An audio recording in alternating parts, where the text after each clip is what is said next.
Love you मेरे भाई। चलिए स्टार्ट करते हैं। चैप्टर का नाम है नाखून क्यों बढ़ते हैं। तो हम लोग नाखून को हजारों बार काटा। क्या किए भाई? नाखून को हम लोग हजारों बार काटा, फिर भी नाखून ये क्या होता है? बढ़ जाता है। तो इसीलिए इसके लेखक हो जाएंगे हजारी प्रसाद द्विवेदी। हम लोग नाखून को 1000 बार काटा। कितने बार काटा? 1000 बार। इसलिए इसके लेखक हो जाएंगे हजारी प्रसाद द्विवेदी। अब नाखून क्यों बढ़ते हैं ये आपका क्या है, यानी ये एक निबंध है या एक भाषण है या आपका एक कहानी है। तो चलिए इसको समझते हैं क्या ये नहीं। तो नाखून में हम लोग यानी विशेष करके लड़कियां लोग क्या करती है? ललता लगाती है। क्या करती है? ललता लगाती है। तो ललता से याद रखेंगे, ललता का मतलब ललित निबंध। तो नाखून क्यों बढ़ते हैं यह आपका एक ललित निबंध है। क्या है भाई? क्या है दोस्तों?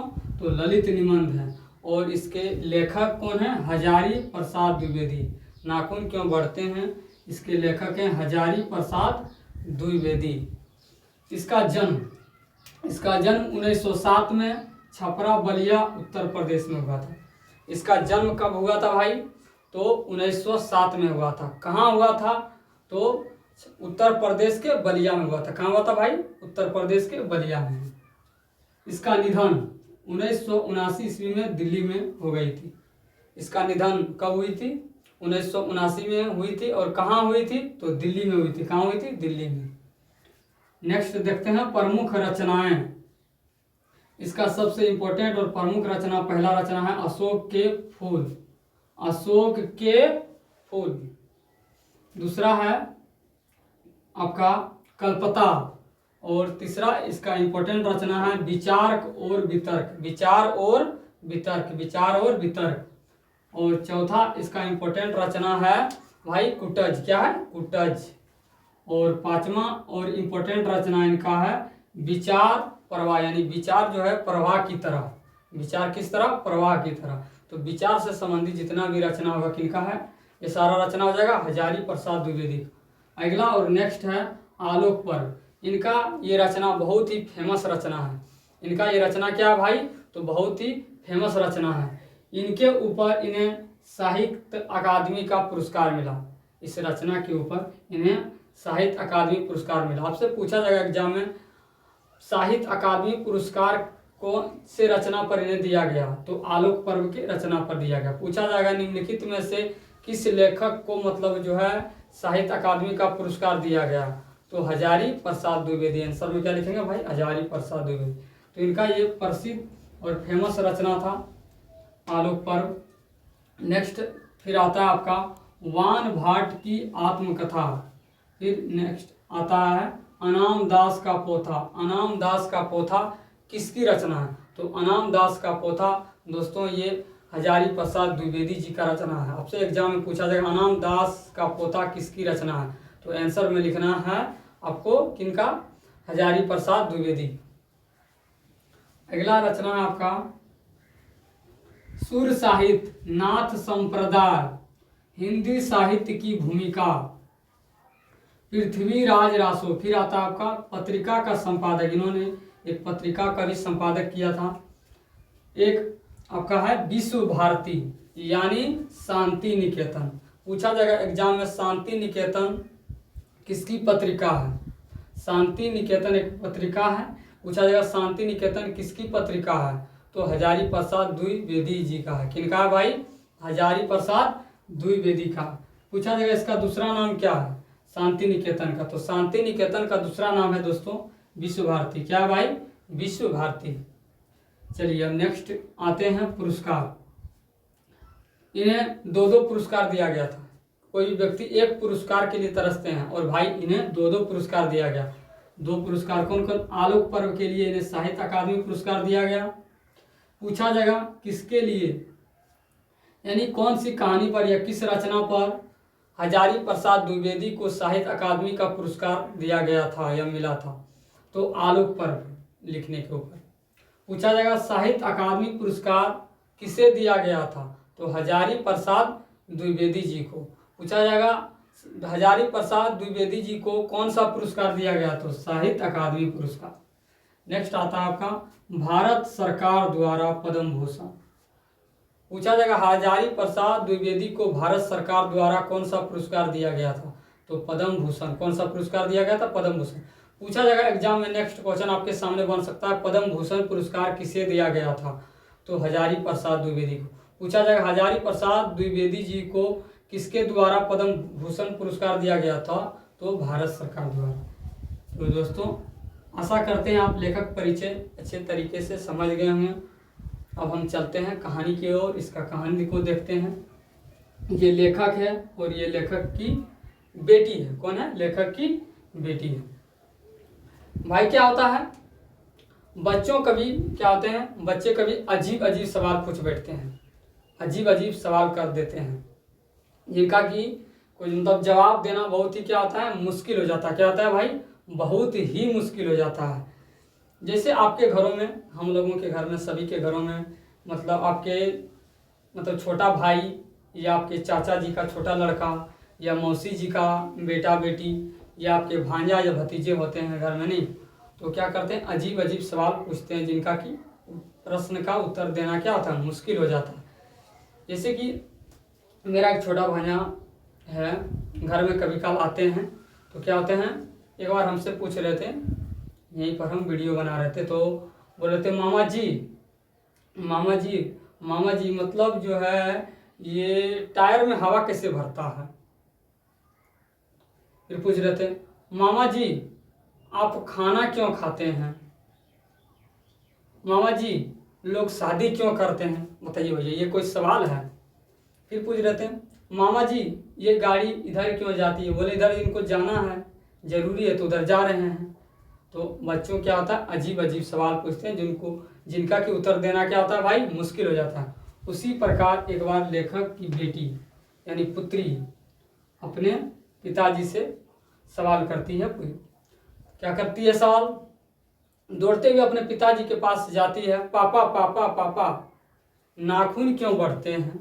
क्या क्या क्वेश्चन पूछे लेखक की बेटी? पापा पापा जिस तरह दौड़ते हुए गई और पूछे पापा पापा ये नाखून क्यों बढ़ते हैं? तो बताइए अजीब सवाल हुआ कि नहीं? तो साइंस के भाषा में हम कह सकते हैं, इसके आगे वाला जो सफ़ेद वाला आपका जो नाखून है, ये क्या होती है, ये आपका मृत कोशिका है। क्या है? मृत कोशिका। आगे वाला पोर्शन इसका सफ़ेद वाला जो नाखून भाग है आगे वाला, ये क्या होती है, मृत कोशिका होती है। और ये आपका जो मांस से सटा हुआ है जो नाखून क्या है, वो जीवित कोशिका है। तो जीवित कोशिका क्या करती है, कभी हर चीज क्या करती है शरीर में, वो विकसित करने के काम करती है। क्या करती है? विकसित करने का काम करती है। तो क्या करती है, वो धकेल कर क्या करती है, आगे विकसित करते रहती है, इसलिए हमारा नाखून क्या होता है, बढ़ जाता है। ऐसे तो हम भी नहीं बता सकते हैं, दूसरे टाइप से नहीं कर सकते हैं, और साइंस के भाषा में ये हो सकता है। तो चलिए, उसी प्रकार क्या होता है, लेखक की बेटी क्वेश्चन पूछती है। तो आपसे पूछा जाएगा एग्जाम में, अगर क्वेश्चन यहाँ बन सकता है कि नाखून क्यों बढ़ते हैं, यह प्रश्न लेखक के सामने कैसे उपस्थित हो? नाखून क्यों बढ़ते हैं, यह प्रश्न लेखक के सामने कैसे उपस्थित हुआ? तो बताना है दोस्तों, बताना है भाई, क्या बताना है, नाखून क्यों बढ़ते हैं यह प्रश्न लेखक के सामने उसकी छोटी पुत्री ने दौड़ते हुए पिताजी के पास गए और बोले कि पापा पापा ये नाखून क्यों बढ़ते हैं? इस प्रकार यह प्रश्न लेखक के सामने क्या होता है, उपस्थित होता है। तब यह प्रश्न लेखक के सामने उपस्थित होता है। तो चलिए दोस्तों, अगला पॉइंट है, प्रमुख बात है, नाखून हमारी पार्श्व वृत्ति है। पार्श्व वृत्ति का मतलब क्या होता है भाई? पार्श्व वृत्ति का मतलब होता है हमारी कोई भी पुरानी यादें। क्या होता है? हमारी कोई भी पुरानी यादें। नाखून हमारी कोई भी क्या है, पुरानी यादें हैं। तो पूछा जाएगा नाखून हमें किसकी याद दिलाती है? तो नाखून हमें पुरानी याद दिलाती है। नाखून हमें किसकी याद दिलाती है? तो हमारी पार्श्व वृत्ति की, हमारी पुरानी यादें दिलाती है। नहीं, हम नाखून कैसी यादें दिलाती है? तो नाखून हमारी पुरानी यादें, पार्श्व वृत्ति यानी हमारी पुरानी यादें दिलाती है।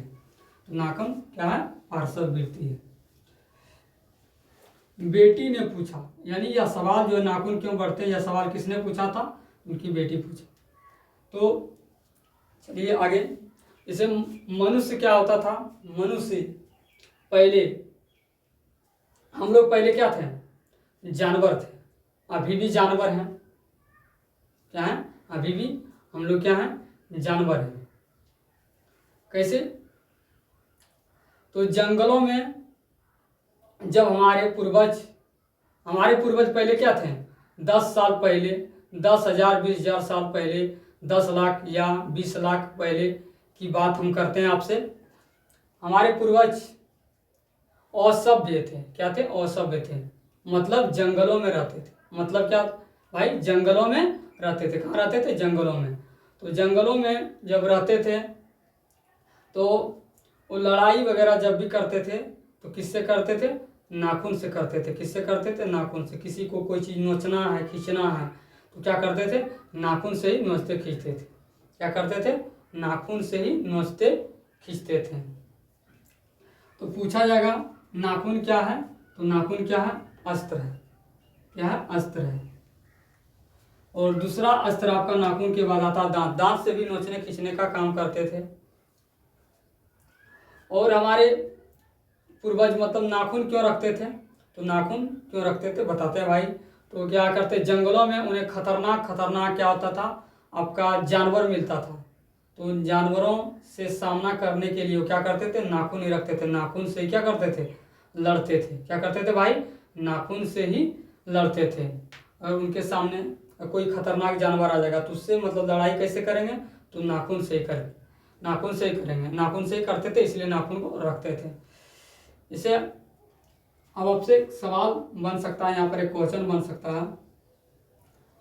हम यानी मानव पहले क्या थे, आदि मानव थे।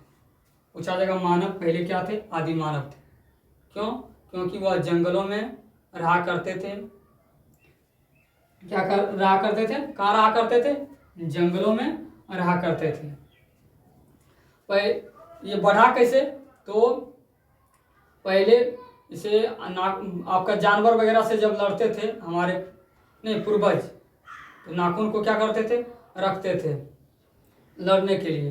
तो आप कह सकते हैं सर जी, मतलब जो है तलवार वगैरह नहीं था उस समय, बंदूक नहीं था, उड़ा देते हैं, तो नहीं भाई, उस समय धातु का खोज नहीं हुआ था। धातु का क्या हुआ था भाई, खोज नहीं हुआ था।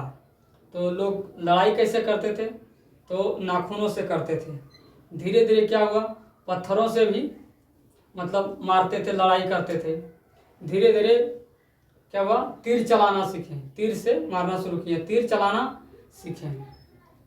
क्या किए, अब तो क्या हुआ, विकसित हो गए समाज। अब तो बंदूक वगैरह का भी क्या हुआ, खोज हो गया है ना।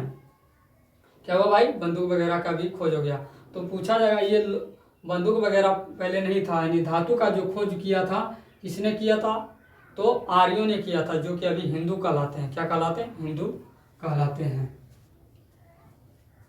अगला पॉइंट है बेलज निर्लज बेहाया। बेलज निर्लज बेहाया, नाखून को क्या कहा गया है, तो नाखून को भाई बेलज निर्लज बेहाया कहा गया है। नाखून को क्या कहा गया हमारे दोस्तों, नाखून को कहा गया है बेलज निर्लज बेहाया। क्यों कहा गया, तो देखिए अभी आप नाखून को काटिए, 1 सप्ताह के बाद ये हाजिर हो जाएगा, बोलेगा कहिए चाचा जी क्या समाचार है, तो फिर उसे आप क्या करते हैं, काट के फेंक देते हैं। तो बार बार इस प्रकार वो नाखून आते रहते हैं, इसलिए नाखून को बेलज निर्लज बेहाया कहा गया। पूछा जाएगा एग्जाम में आपसे नाखून को क्या कहा गया है, तो बेलज निर्लज बेहाया। किसे बेलज निर्लज बेहाया कहा गया, तो नाखून को कहा गया। अगला इंपॉर्टेंट पॉइंट देखते हैं, दगीची मुनि के हड्डी से इंद्र का वज्र। पहले लड़ने की जो सामग्री होती थी जिससे रक्षा किया जाता था, तो क्या होता था, हड्डियों से भी मारने का सामान बनता था। दगीची मुनि की हड्डी से इंद्र का वज्र बना था। अगला पॉइंट और इम्पोर्टेंट पॉइंट है आपके सामने, सब पुराने अच्छे नहीं होते, सब नए खराब नहीं होते। सब पुराने अच्छे नहीं होते, सब नए खराब नहीं होते। यानी सब नए खराब नहीं होते, जितने भी शिक्षक नए होते हैं सब खराब नहीं होते हैं। उन कुछ शिक्षक को पढ़ाने के लिए आता हो, आपको अच्छे से समझा सकते हैं। तो सब नए क्या होते हैं, खराब नहीं होते हैं। कुछ होते हैं, कुछ नहीं पढ़ा सकते हैं। फिर आगे लिखा हुआ पॉइंट, सब पुराने अच्छे नहीं होते। सब पुराने, जितने भी पुराने शिक्षक है सब अच्छे नहीं होते, सब अच्छे से बढ़िया ढंग से पढ़ा नहीं सकते। कुछ ही शिक्षक क्या अच्छे से पढ़ा सकते हैं। तो सब पुराने अच्छे नहीं होते, सब नए खराब नहीं होता। यह कथन किसका है? तो यह बात किसने कहा था? तो कालिदास जी कहे थे। क्या कौन कहे थे भाई? कौन कहे थे दोस्तों? तो कालिदास। दिमाग में याद रखिएगा, ध्यान में रखिएगा। तो चलिए एक बार रिवाइजिंग कर लेते हैं। नाखून क्यों बढ़ते हैं, ये क्या आपका एक ललित निबंध है। क्या है? ललित निबंध है। कैसे याद रखेंगे भाई? तो हाथों में क्या करते हैं हम लोग, लड़कियां लोग विशेष करके क्या करते हैं, नाखून में ललता लगाती है। तो ललता से याद रखेंगे ललित निबंध। ललता का मतलब ललित निबंध। तो नाखून क्यों बढ़ते हैं या क्या ललित निबंध। नाखून क्यों बढ़ते हैं, इसके लेखक कौन है? तो नाखून को हम लोग भाई क्या किए, हजारों बार काटा। कितने बार काटे? हजारों बार। इसीलिए इसके लेखक हो जाएंगे हजारी प्रसाद द्विवेदी। तो नाखून क्यों बढ़ते हैं, इसके लेखक कौन है? हजारी प्रसाद द्विवेदी। अगला पॉइंट आपके सामने एग्जाम में बनता है, इसका जन्म कब हुआ था? हजारी प्रसाद द्विवेदी जी का जन्म कब हुआ था? तो इसका जन्म देखिए भाई 1907 में हुआ था। 1907 में हुआ था। पूछा जाएगा इनका जन्म कहाँ हुआ था? तो उत्तर प्रदेश के बलिया में हुआ था।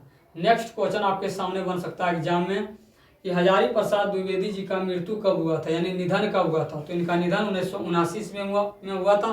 पूछा जाएगा कहाँ हुआ था? तो दिल्ली में हुआ था। कहाँ हुआ था? दिल्ली में। इनकी प्रमुख रचनाएं कौन कौन है? तो आलोक पर्व।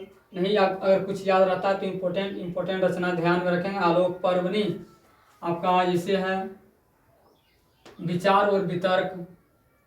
नेक्स्ट आता है आपका नाथ संप्रदाय, विश्व भारती, आलोक पर्व। ये सब फेमस है, ये सब रचना याद रख लेंगे।